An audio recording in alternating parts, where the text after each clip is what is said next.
기도 응답에 대한 믿음을 방해하는 요소 중에는 죄책감, 죄의식이 있습니다. 사람들은 하나님 앞에 죄를 지었다고 느낄 때 죄송함과 두려움을 느끼며 어차피 기도해도 응답해 주시지 않을 것 같은 마음이 듭니다.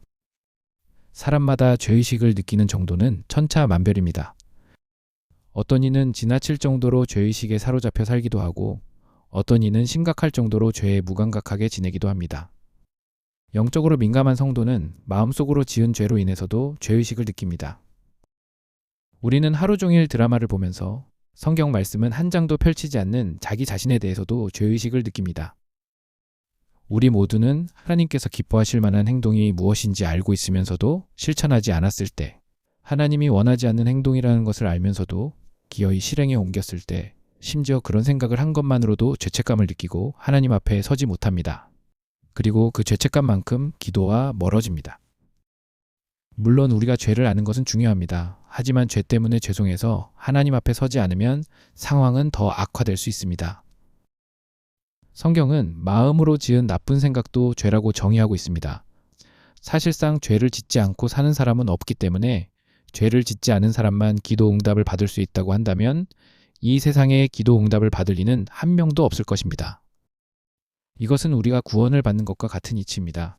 받을 자격이 없는 우리가 하나님의 은혜로 구원받았듯 기도의 응답 역시 하나님의 은혜로 받게 됩니다. 하나님의 은혜 없이 우리는 아무것도 할 수 없다. 늘 듣지만 늘 잊고 살게 되는 하나님의 은혜. 하나님께서는 우리가 기도하면 조금 부족하더라도 우리를 사용해 주시고 응답도 주십니다. 만약 하나님께서 성경 말씀을 완벽하게 지키는 사람에게만 설교할 수 있는 자격을 주신다면 이 세상에 하나님의 말씀을 전할 수 있는 사람이 과연 있을까요? 하나님께서 주의 종들을 쓰시는 이유는 죄가 없어서가 아니라 하나님께 나를 써달라고 기도하며 나아왔기 때문입니다.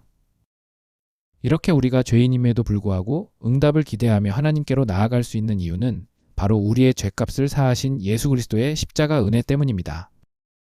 은혜, 받을 자격 없는 자에게 대가를 요구하지 않고 주어지는 선물 같은 것. 우리는 그렇게 하나님의 은혜로 구원을 받게 되었습니다.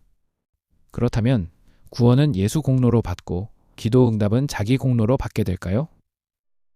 계산해보면 잘해서 받을 상보다 잘못해서 받을 벌이 훨씬 더 많을 우리입니다.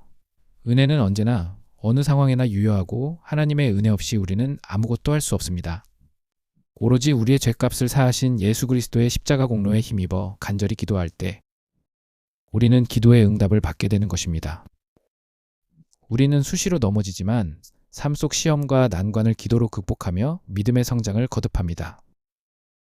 넘어지고 또 넘어지며 왜 십자가여야만 하는지를 머리가 아닌 영혼 깊이 깨닫게 됩니다. 진심으로 죄를 뉘우치는 회개 역시 사람의 행위일 뿐, 엄밀히 말해 이 회개로 인해 죄값이 지불되지 않습니다.